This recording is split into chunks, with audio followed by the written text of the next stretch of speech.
That's just Cassandra. She helps around the house." He said it so casually, with a half smile and a shrug, like I was some relic that came with the property. My own son. In my own home. A house I bled for one scraped together from calluses and missed meals and sleepless nights. He didn't know I still legally owned it. He never asked. And maybe that was the first betrayal. I was 29 when I left Kentucky for good. Elijah was barely 6, and the ink on the divorce papers hadn't dried when I packed him into the back seat of a rusted Chevy and drove away from Bowling Green with nothing but a duffel bag, a checkbook with $238, and the kind of quiet determination that comes from being too tired to cry anymore. The trailer we moved into just outside of Elizabethtown was barely insulated. Winters were brutal, summers were worse. But I made it livable. I got a job cleaning motels during the day, waited tables in the evenings, and worked the night shift at a 24-hour gas station on weekends. 3 jobs, no breaks, no help. Elijah never went hungry, never missed a school trip. He thought magic just happened in our house, that lunch money appeared like clockwork, and new shoes found their way to the front door before his feet outgrew the old ones. He didn't see me cry into dishwater or fall asleep, sitting up in the break room at 3 a.m. I didn't let him. Every paycheck I tucked a little away. $40 here. $25 there. Some weeks it was just loose change. Over 18 years I saved every spare penny. No birthdays. No new dresses. No vacations. Just the dream of land. A house. A place that would be ours. In 2015, I found it. A sun-baked adobe home on the edge of Taos, New Mexico. Cracked clay walls, crooked shutters, wild lavender growing like weeds along the walkway. It was ugly. It was perfect. I wrote the check in full and didn't tell a soul. I stood on the porch with the keys in my hand and no one to celebrate with. No one to toast or hug or dance with. Just me.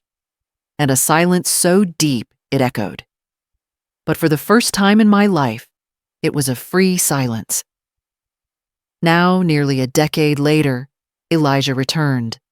Not as a son, but as a man with a fiancé and in-laws in designer coats who looked around my home like it was a quaint Airbnb. Harper. His fiancée spoke in clipped tones and carried herself like a ballerina trapped in the desert. Her parents asked if they could stay just for a bit while their summer house in Santa Fe was under renovation. I said, yes. Of course I did. I made up the guest room, put fresh flowers in the clay vase near the fireplace, stocked the fridge with sparkling water and gluten-free crackers, though I had no idea what gluten actually was. I wore my softest cardigan and tied my hair back like I always did when I wanted to disappear into the wallpaper. They moved in like they owned the place, like they were doing me a favor. Elijah barely looked at me the first night.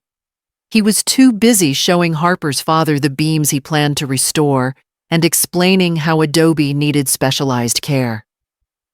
I stood in the kitchen, hands wrapped around a mug of mint tea gone cold, watching my son lie with the ease of a practiced host. He didn't know the truth. Not yet. But that's the thing about silence. It holds all its power until the moment it breaks. It started with the rug, the Navajo woven one I bought secondhand from a roadside market in Española. Elijah rolled it up one morning while I was out, tending the rosemary pots, and replaced it with a pale beige monstrosity Harper picked out online. Said it made the room feel lighter. I said nothing, though the sun had always fallen perfectly through the living room windows at noon, spilling golden over that old rug like it belonged there. Next, it was the couch shifted 6 inches to the left to maximize flow. Then the books. My books. Moved off the central shelf to make room for Harper's ceramic vases, and a framed quote that read, "Good vibes only." I stared at it for a long time, wondering if grief exhaustion and silent resentment counted as bad energy. They were here only a week, but the house had begun to feel like a hotel I wasn't welcome in.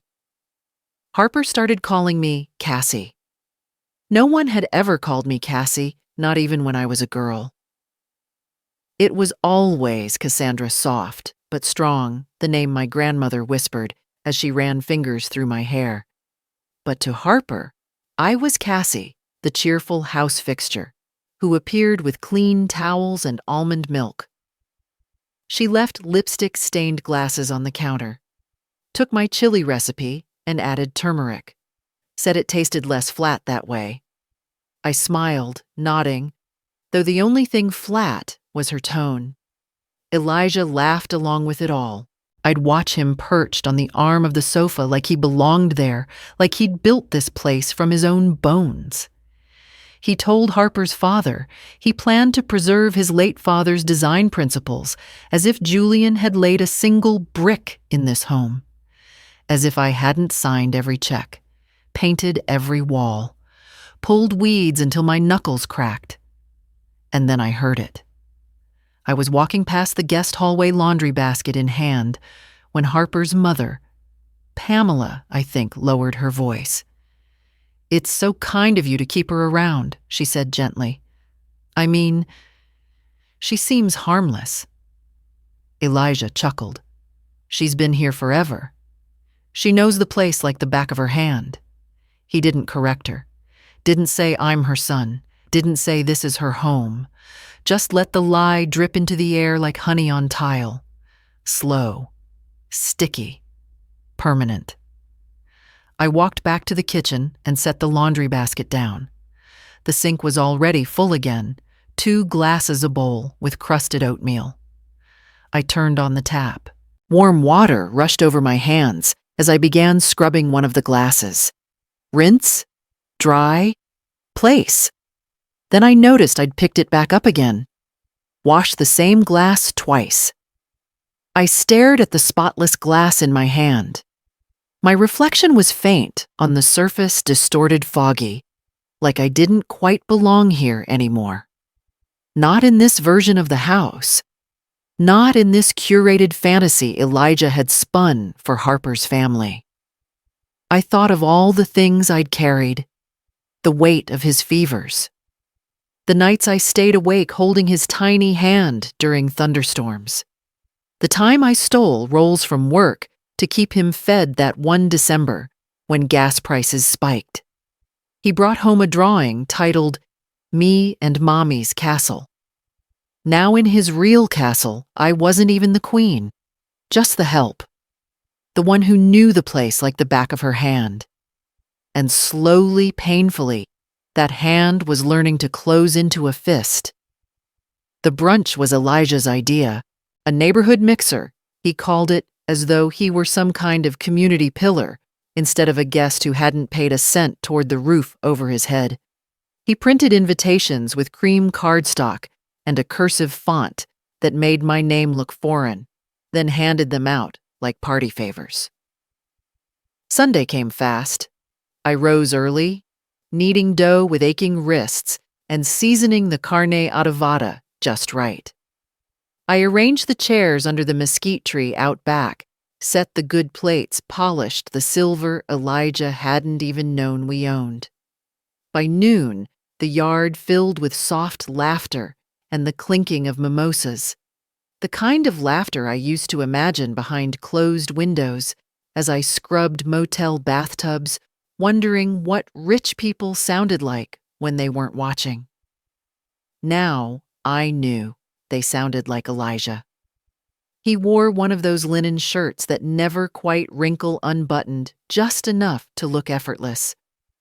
Harper was by his side, smiling in that way that didn't reach her eyes. They floated between guests, greeting people by name.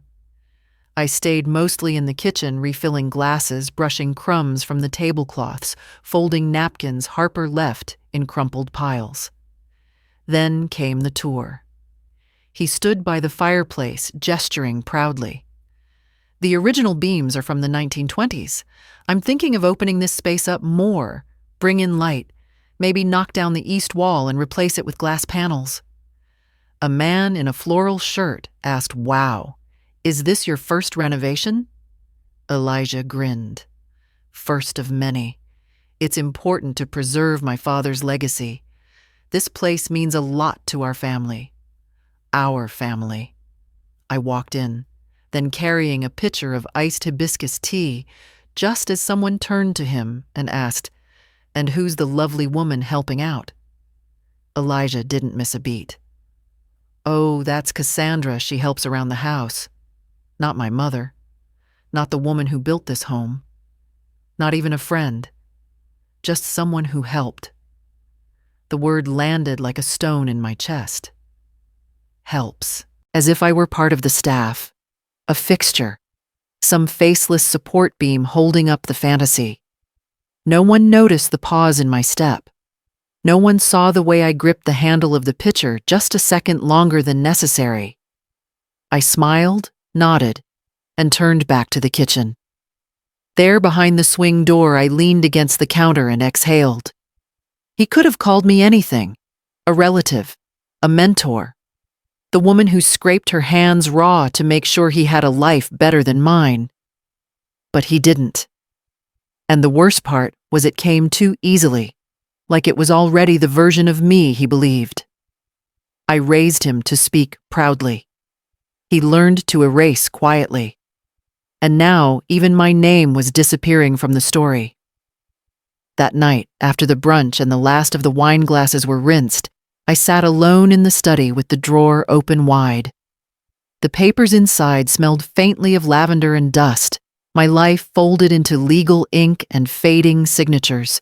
I sifted through the manila folders until I found it. The deed. Heavy paper, embossed edges, slightly curled from time. And right there near the bottom, in bold print, Cassandra Ruth Monroe, sole owner. I traced the letters with my thumb. He'd never asked whose name the house was under. Just assumed it had become his, the way men like him inherit legacies they didn't earn. But I had never transferred the title.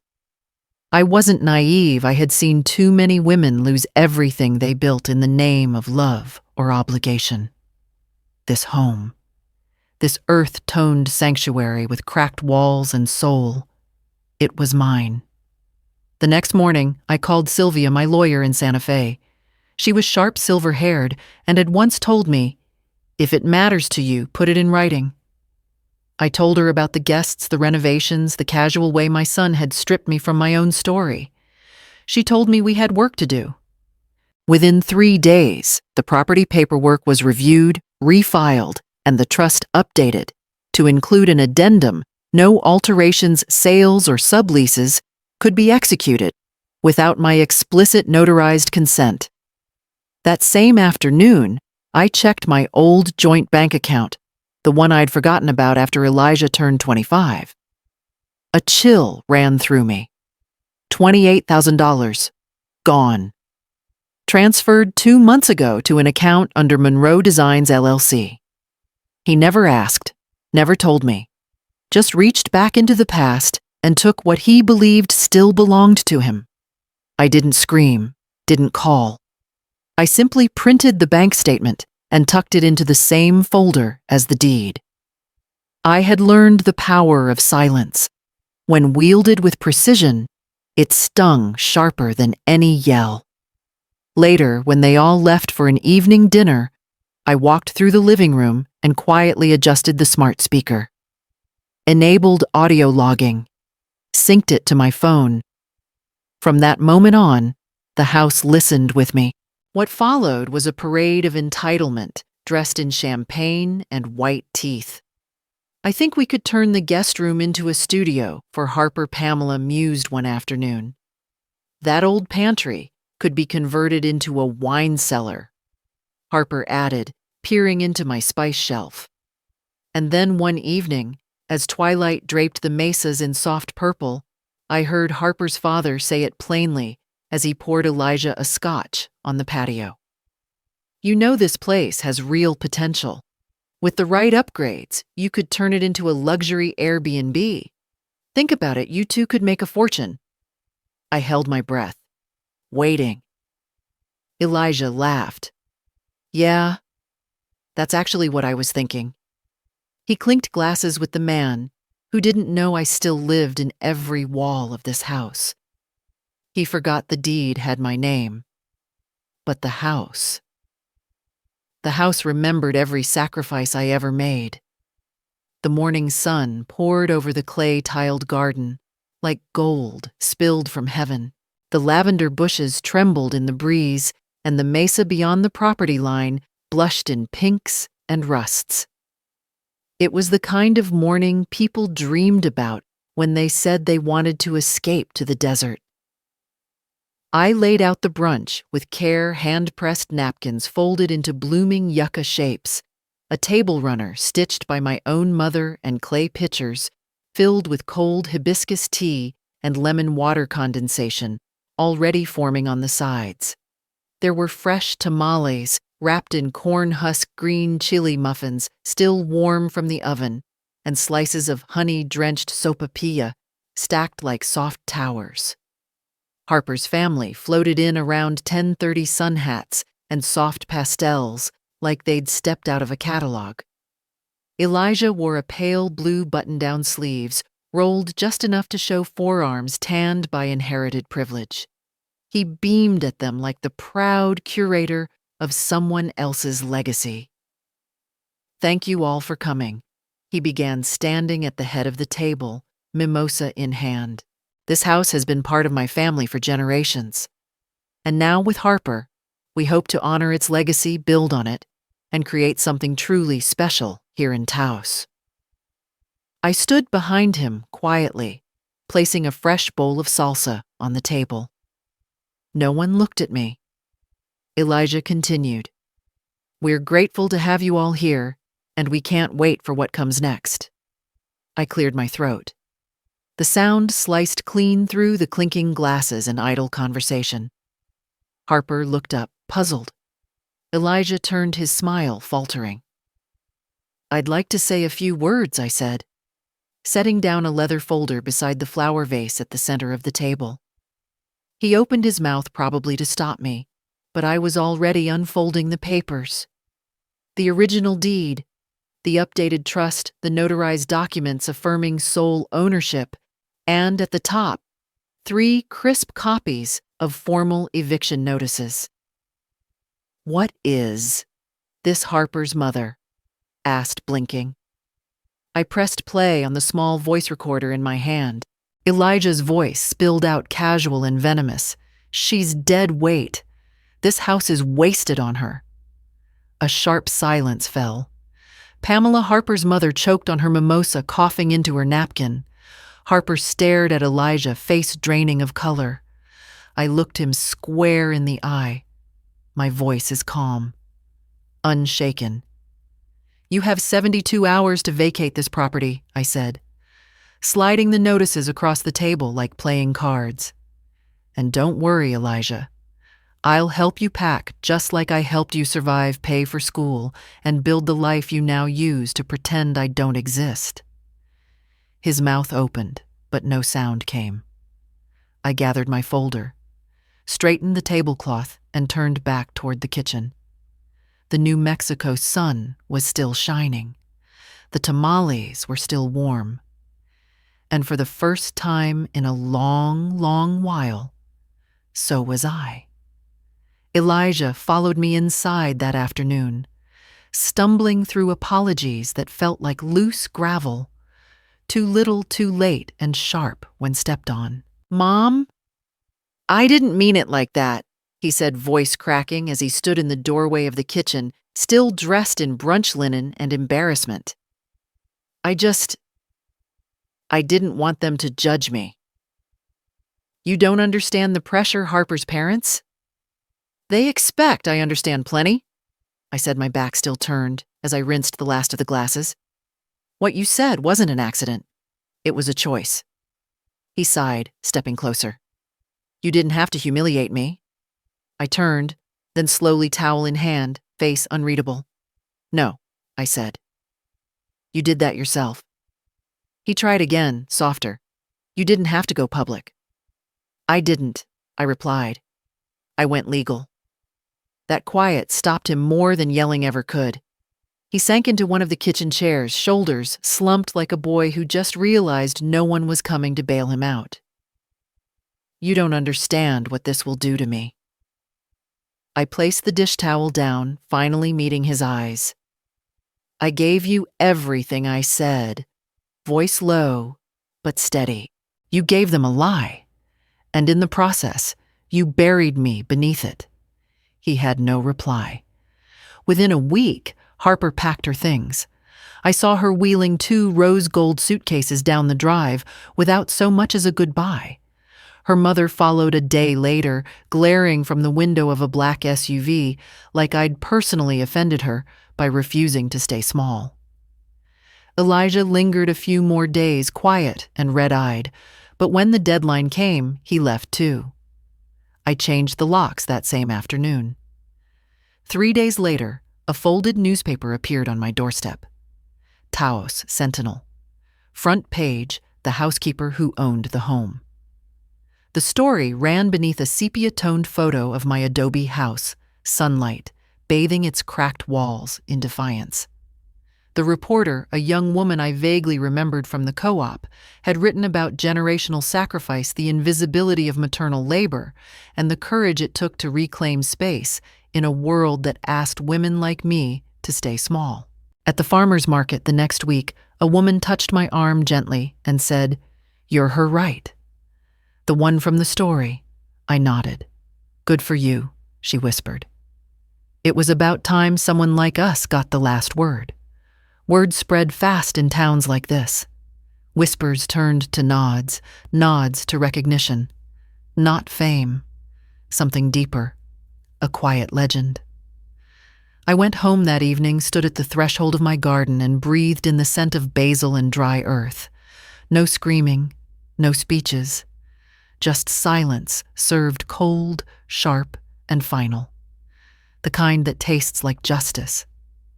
A year passed, and the house bloomed like it had been waiting for someone to stop apologizing for its strength. The adobe walls had been repainted a warm clay red, kissed by the desert sun. Wildflowers spilled from the boxes beneath the windows, marigolds, blue flax desert poppies reaching toward the sky, like they finally believed they belonged here. The wind chimes on the porch sang softly, tuned to peace instead of tension. Inside, the rooms were quieter, but never empty. Each Wednesday, a small circle of women gathered in my backyard, mothers with calloused hands and tired eyes carrying babies on hips and pain in their spines. Women who had heard "you'll never make it" one too many times and still showed up. I taught them how to plant things, how to keep them alive, how to make soil give back when the world took too much. We called it the Garden Table Project. They brought cracked pots and grocery bags full of seeds. We knelt in the dirt together, spoke in half-whispers about court dates and broken leases, and we laughed more than you'd think. There was power in naming herbs, in watching something small push through. One afternoon, as we took a break beneath the shade of the cottonwood tree, a young mother named Serena wiped sweat from her brow and looked up at the house. "Do you live here alone?" she asked, her tone light, but her eyes serious. I looked at the adobe walls. The vines grow steadily along the side gate. The wooden door I'd refinished with my own hands. The tiny handprint Elijah once left near the back, shed still visible if the light hit just right. I smiled. "Alone," I said. "No. I live with every version of me who built this place." She nodded slowly, like she understood more than I meant to say. Later that evening, when the last of the women had gone and the tools were cleaned and put away, I stood barefoot in the garden. The dirt was still warm beneath my toes. Somewhere in the house, a kettle began to whistle. The wind picked up just enough to rustle the chimes and stir the lavender. I thought of Elijah. I hadn't heard from him in months. I didn't miss him, but sometimes I missed the idea of him, the little boy who drew castles with crooked lines and whispered, "Your magic mommy," as he drifted to sleep in a too small bed. But the boy was gone. The man he became was of his own making. And me, I was still here. The final thoughts came like they always did now, not bitter, not triumphant, just true. He introduced me as the help, but helping built a home. And silence gave me the last word.